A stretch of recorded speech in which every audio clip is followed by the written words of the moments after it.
Hello again. Um, I just thought I'd say good day. It was really nice. Um, when was it? I got home earlier today, and I found someone um, who's been putting their story on YouTube had emailed me.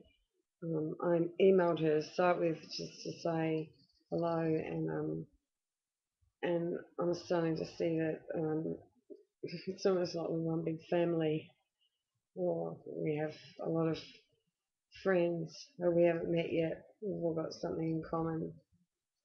Um, this is really weird. Like I went out today and we were going to take my puppy to the puppy park, and I suddenly realised a couple of my prescriptions had expired and I was out of tablets, and certain ones I've been um, uh, given by my psychiatrist, and one of those tablets is olanzapine, which is like an antipsychotic.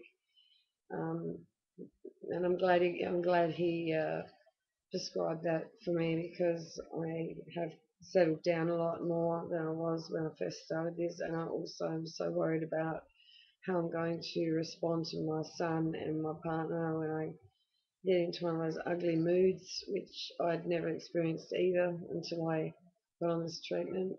Um, so I'd run out of that, and I'd also run out of Valium, which he also prescribed to me because I have a bit of insomnia and I have trouble sleeping some nights. So we left the puppy park.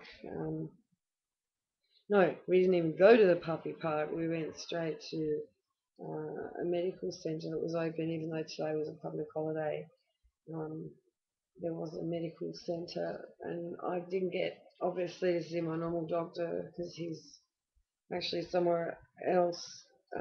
He's located in a different area, and they were shut down today. So I went to a different doctor, and I told him that I was on interferon and that I needed these scripts.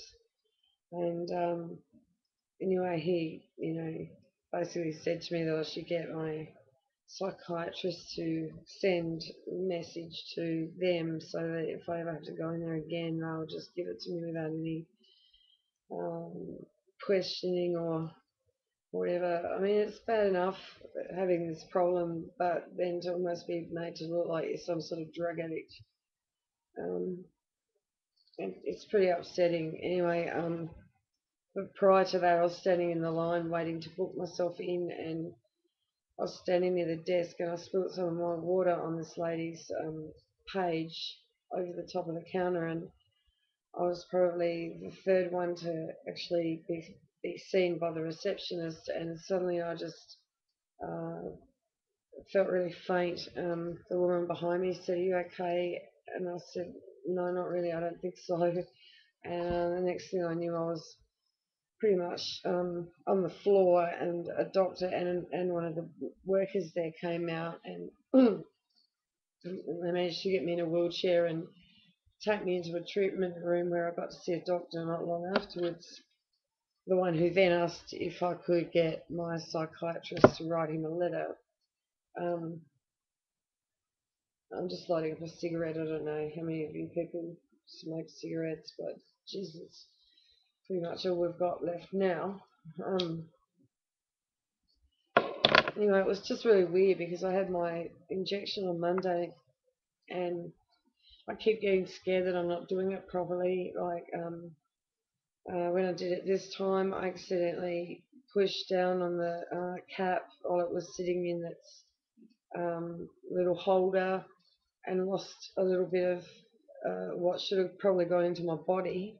But having said that, I did that the very first time I had it, when I did it in front of the male nurse at the hospital. So I'm just hoping I've done it properly. But then, as my partner says, maybe today's incident was associated um, with the symptoms of that injection. Um, I'm seeing my doctor again this week, and I'll have a chat with him about it. But I mean, God, to be doing this in the first place, but then to find out that it hasn't worked because you haven't done it properly, that wouldn't be a very nice feeling at all. So, however, I do know that, I know that that it did, some of it did go into my body, and I really probably do believe that my partner's right. Maybe these symptoms that happened today were possibly part of what happened yesterday, because when I'd injected myself, I didn't feel as crook as I did the time before and the time before that.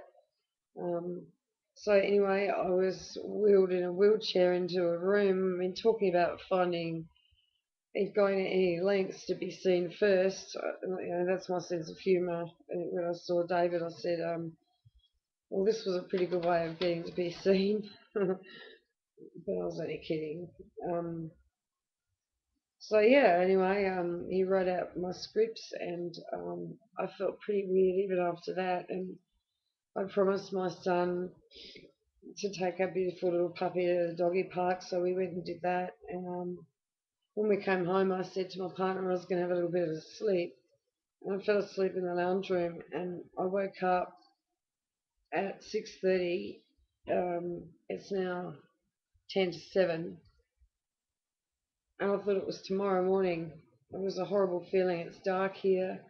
Um, I feel like I just felt totally disoriented. I thought it was 6:30 in the morning, because he comes around then and picks my son up for school. But I went into my son's bedroom and he wasn't there, and I started to panic. And I looked at my mobile to see the time, and it said 6 whatever, but it said PM, and I thought it can't be evening, it just can't be, And I knew that my partner would be awake even if it was morning, so I rang him, and um, yeah, anyway, apparently he and my son both tried to wake me up and were having trouble, so they left without me and left me a note. So I've just calmed down now, realising that everything's fine, and I'm just a bit disoriented. It's not a nice feeling. I've experienced it a couple of times before, but it's happening quite a lot. I wake up, I go to the toilet, and I can't find my way out of the toilet. Uh, I'm just, I don't know whether it's, I don't know whether it's associated with any of this treatment or whatever, but I just, yeah, I just get really disorientated sometimes. Anyway, so my next shot, which will be number 4, will be on Monday. I've got a few days to go before then, and um, I'll just do the best I can in the meantime. But it was really lovely hearing from this lovely woman, and I hope that maybe other people will contact me so that we can all share our experiences. Um, I just thank you all so much for this, because this is a very, very, it's really healing to be able to talk about what's going on and know that there are people out there that understand. So I'll just leave it at that for now, and I'll talk to you soon. Bye.